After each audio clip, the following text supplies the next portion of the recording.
আজকে মা ঠাম্মা মিলে বানালো মুগ পুলি বা ভাজা পুলি যাই বলুন। প্রথমে নারকেল ছাড়িয়ে জলটা ফেলে নারকেলটা ভালো করে কুড়ে নিল।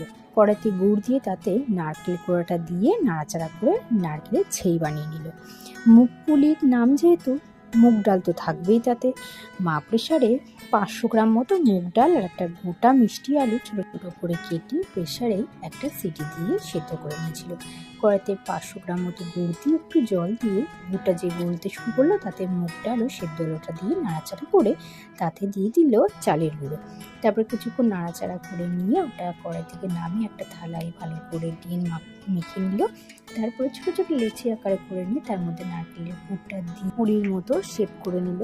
আর কড়াইতে যখন চালের গুঁড়োটা দিয়েছিল তখন ওর মধ্যে কালো জিরেও দিয়ে দিয়েছিল, সেটা আমি বলতে ভুলে গেছি। তারপর কড়াইতে তেল গরম হলে একটা একটা করে দিয়ে পুলিগুলো লাল লাল করে ভেজে তুলে আনলো। ব্যাস হয়ে গেল রেডি পুলি।